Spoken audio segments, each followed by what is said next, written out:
दोस्तों यह कहानी कुछ महीने पहले की है। जब मेरी बहन की शादी 15 तारीख को थी, मैं अपने गांव के लिए 5 तारीख को ही निकल गया था।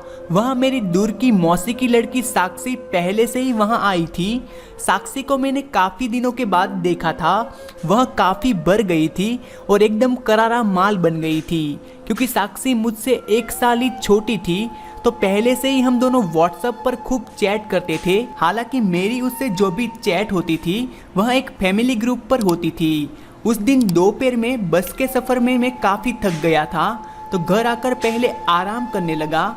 शाम को सभी ने साथ में एंजॉय किया और साक्षी के साथ मेरी खुलकर बातचीत हुई। वह मुझसे गर्लफ्रेंड को लेकर बात करने लगी।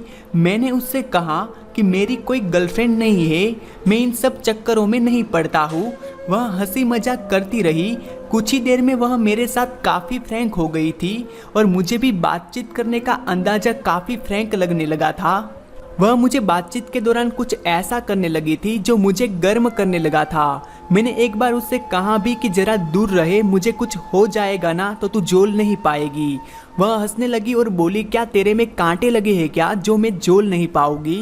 मैंने उसकी यह बात सुनी तो उसे कहा, तू जानती भी है कि तू क्या बोल रही है।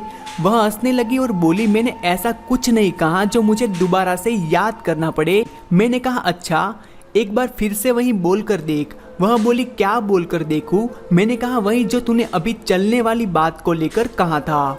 वह बोली, हाँ हाँ, मैंने उसमें क्या गलत कहा था, लो फिर से बोल देती हूँ। मैंने कहा, हाँ बोलो। वह बोली, तुझ में कौन से कांटे लगे हैं जो मैं तुझे सह नहीं पाऊंगी। मैंने कहा, तूने यह नहीं कहा था बेबी। वह बोली, फिर क्या कहा था तू बोल। मैंने कहा, तूने कहा था कि तेरे में कौन से कांटे लगे हैं जो मैं तुझे झेल नहीं पाऊंगी। उसने मेरी बात को सुना और मुंह पर हाथ रखकर शर्माने लगी। फिर बोली, तू बड़ा वह है, मुझे ही बातों में फंसा रहा है। मैंने कहा, बस तो नहीं गया, जरा ठीक से देख ले। वह मेरी तरफ हंसते हुए मारने को दौड़ी। इसी तरह की बातचीत से हम दोनों एक दूसरे के काफ़ी फ्रैंक हो गए थे। अब रात गहरी हो गई थी तो घर में सभी सोने की तैयारी करने लगे। हम सभी ने नीचे ही बिस्तर लगा लिया और सभी नीचे ही सोने लगे। मैं जिद करने लगा कि मुझे कूलर के आगे सोना है, तो मैं और साक्षी दोनों पास में ही सो गए। रात को करीब 12:30 बजे के आसपास मुझे लगा कि वह सो गई है, तो मैं उसके साथ हरकतें करने लगा। मैं धीरे धीरे उसके तने हुए गुब्बारे को देखने लगा। मुझे डर थोड़ा कम लग रहा था क्योंकि मेरी और साक्षी के बीच काफ़ी खुली खुली बातें हो चुकी थी, तो यह तय था कि साक्षी शोर नहीं मचाएगी। मैं उसके गुब्बारे को मसल रहा था। मैंने 2-3 बार उसको आवाज़ दी, पर जब वह कुछ नहीं बोली तो मैं आराम से उसके मसलता रहा।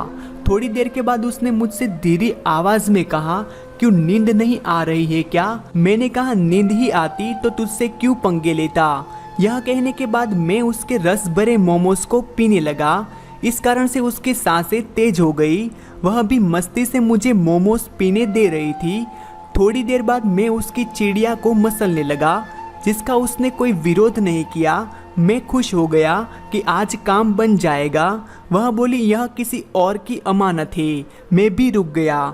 मुझे लगा कि यह अभी कुंवारी चिड़िया लेकर ही घूम रही होगी। लगभग 10 मिनट के बाद उसने कहा, प्लीज़ प्रदीप, अब रहा नहीं जाता तो अंदर ही डाल दे।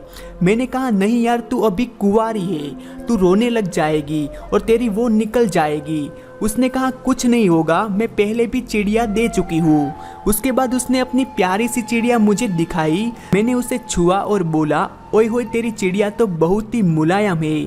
इस पर वह शर्मा गई और अपने चेहरे को अपने दोनों हाथों से ढकने लगी।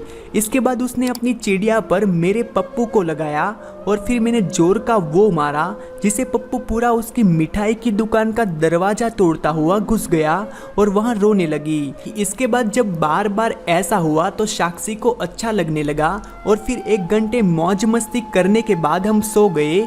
अगले दिन वह मुझे मिली तो काफ़ी खुश लग रही थी और बोली, मैं तो तुझे बेवकूफ़ समझती थी प्रदीप, पर तू तो बहुत ही बड़ा खिलाड़ी निकला।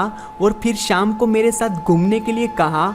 मैंने कहा, ठीक है चलना। और फिर मैं उसे शाम को अपने दोस्त के घर ले गया और वहाँ मैंने उसकी ढंग से चिड़िया मारी।